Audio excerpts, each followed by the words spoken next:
Hey guys, I'm Brent and welcome to the Daily Devo, and today we're going to be talking about sacrifice.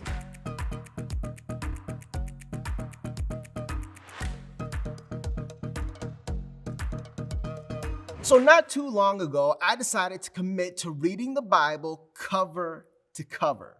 And while I love all 66 books, there's one book in the Bible that makes me incredibly grateful that I was born after the death, burial, and resurrection of Jesus. It's the book of Leviticus. I'm not sure if you've ever read it, but if you haven't, it's filled with Israel being required by God to give daily sacrifices to God, some of which were extremely bloody sacrifices. You see, the purpose of these sacrifices was to keep Israel holy, and the reality is it was a lot of work. Now, thankfully, you and I no longer are required to give those types of sacrifices. However, there are still a few sacrifices that are required by the believer, and these sacrifices are absolutely essential. They're found in Hebrews chapter 13, verses 15 through 16. Here's what it says. Therefore, wait a minute, pause.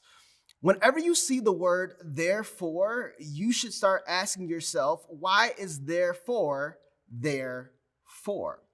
Well, in verses 11 to 13, here's how the writer starts it off. He says, under the old system, the high priest brought the blood of animals into the holy place as a sacrifice for sin, and the bodies of the animals were burned outside the camp.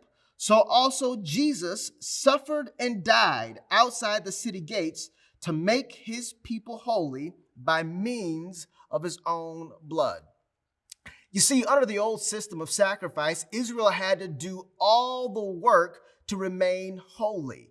But our current system, Jesus already suffered and died and completed the very bloody sacrificial work that you and I no longer are required to do. So then the question becomes, what is the sacrifice that we're required to make?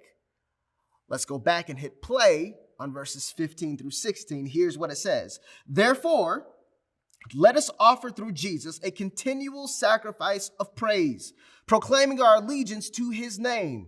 And don't forget to do good and to share with those in need. These are the sacrifices that please God.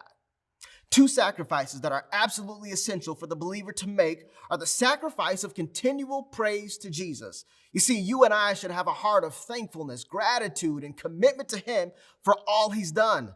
And the other sacrifice is to do good works and to share with those in need. I want to encourage you to take a moment each and every day to reflect on the goodness of God and praise him for that goodness. I also want to encourage you to express thankfulness by doing good works and helping out those in need. These two acts are worth the sacrifice.